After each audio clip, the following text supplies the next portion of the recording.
Hello guys, we are DTP. I'm Peter. I'm Daisy. I'm Tiffany.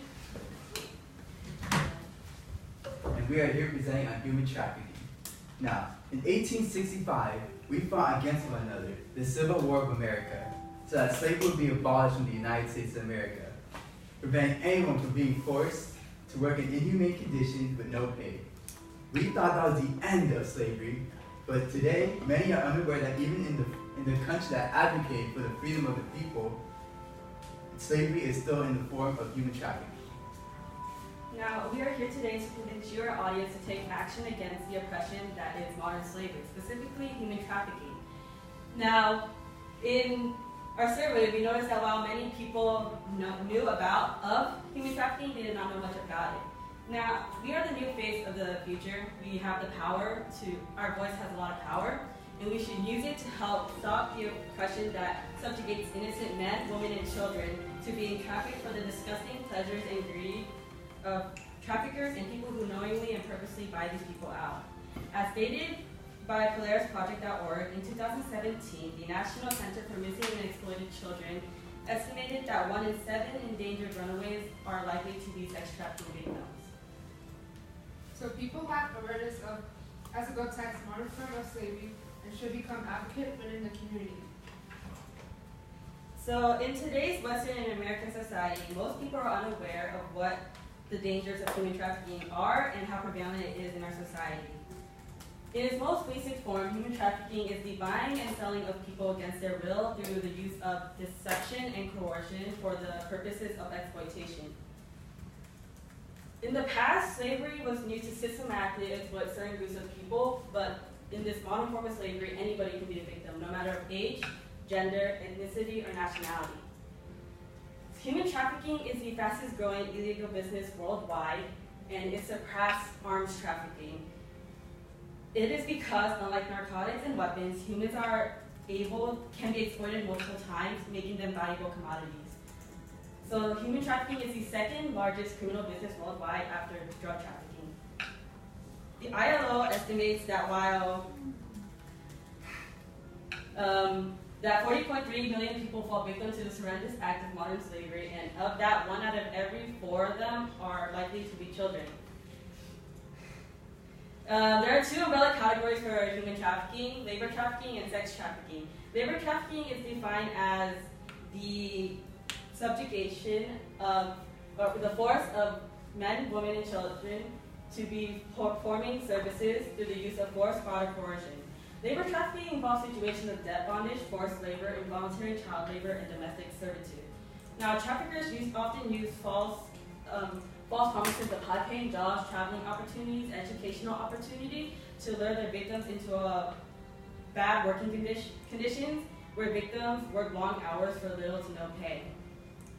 In the U.S., you can find victims of labor trafficking in homes serving as domestic servants, in farm working, coerced through violence, and in factories working in inhumane conditions.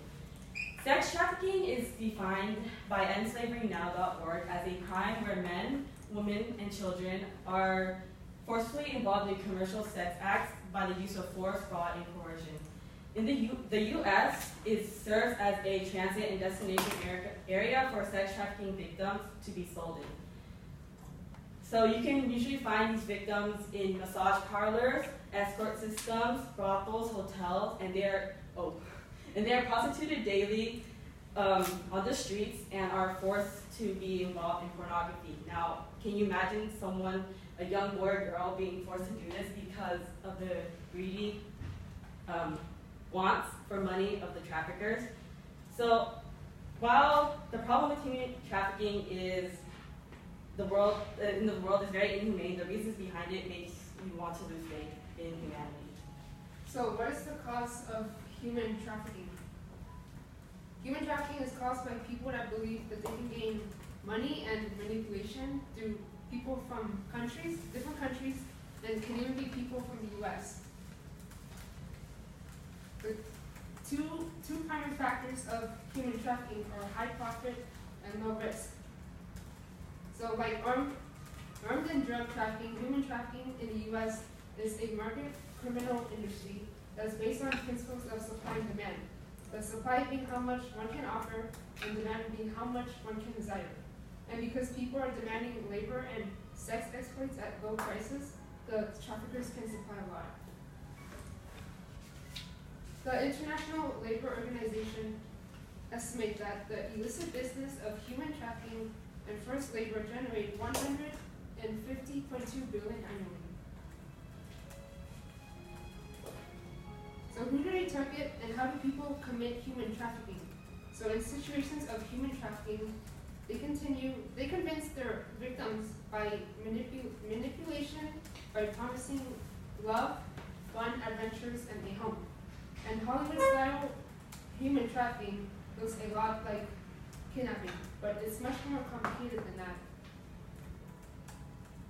So why don't these people escape? So the traffickers are known to target vulnerable men, women, and children. And they can also target people in poverty, drug addicts, runaways, and the homeless. And here I have a quote that says, their employers exert physical or psychological control, including the physical abuse, debt bondage, and confiscation of passports or money. And that the victims believe that they have no choice but to continue working for them. And this was stated by PolarisProject.org. And while many of us want to believe that this type of crime happens only in developing countries, this happens in the US too. And did you know that victims of sex trafficking are forced with criminal charges even though they were forced to do it and forced to have sex? Children found in sex trafficking get charged with illegal prostitution, drug and alcohol abuse, and delinquency. And you may find this outrageous, but there are many cases of victims being charged as criminals. And this quote was stated by Emerson and Amundsen, and they said, instead of being offered treatment and supportive services, the victims of human trafficking are often arrested and prosecuted for conduct in which they compelled to engage. So the result of that, victims struggle to get back with society, makes it harder for them to get a job, get housing, and get other benefits. And foreigners are also at risk of deportation and without ability to gain lawful status in the U.S. Many of these people would just rather go back to being trafficked. So why does this happen? So we live in a victim-shaming society, and we always ask people things such as, what were you wearing? Did you say no? And why did you just walk away? But the circumstances of being a victim are harsh, but there are many ways to put an end to this. Now, there are many solutions to resolve the issues of human trafficking, but the best solution we found are VACTOR laws. VACTOR, Latin for this is vacate, stands for a rule or order that sets aside a judgment or annuals a proceeding as stated by law.cornell.edu. VACTOR laws are applied/made for victims of human trafficking, and they completely vacate the survivor's criminal records and help reduce collateral consequences on the previous convictions. VACTOR laws may seem like such a great idea, but only 35 of the 50 states in the U.S. support this idea. And of those 35 states, eight only apply it to the prostitution and other offenses resulting in minors trafficking victimization as stated by sharedhope.org. And some of these states might not even bring it up. So what can we do? What can we do? We can raise awareness of human trafficking and what it actually is. As people with a voice, we can vote for better laws for victims. And we could donate to homeless organizations. We can be aware of the purchases we make and see if it supports human trafficking or not. We can know the signs of human trafficking, and when we see it, contact the human trafficking hotline. We could also invest time and effort. Stop the demand, stop the supply. Wait, another thing, sorry. There are many solutions to solve for human trafficking, but to resolve these solutions come with a price. While it may take a long time, just like the women's rights movement, we believe that if we just stick to it and keep supporting preventing the human trafficking, we can end it in the U.S. We'll be going against the voices of powerful people, but the voice of the people as a whole will only result in a change.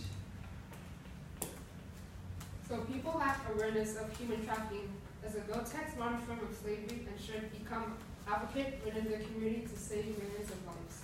We hope that we left you today with a reason to help stop this oppression that oppresses many people. And while it may take a long time, human trafficking is not going to stop without your help. And being aware of it is the first step as in a community to stopping this oppression that oppresses humanity's freedom. And we passed out a slip of paper to you guys, and these are just the signs of human trafficking that you guys can watch out for. Being aware is the first step that we can do to stop human trafficking that happens in the US. And here are a bunch of websites and organizations we found that support the prevention of human trafficking the most. And just checking out these websites or just supporting them and volunteering will help stop human trafficking from happening in the US. And you may choose to look the other way, but you can never say you did not know. By William Wilberforce. We're DTP, and we're signing off our last presentation.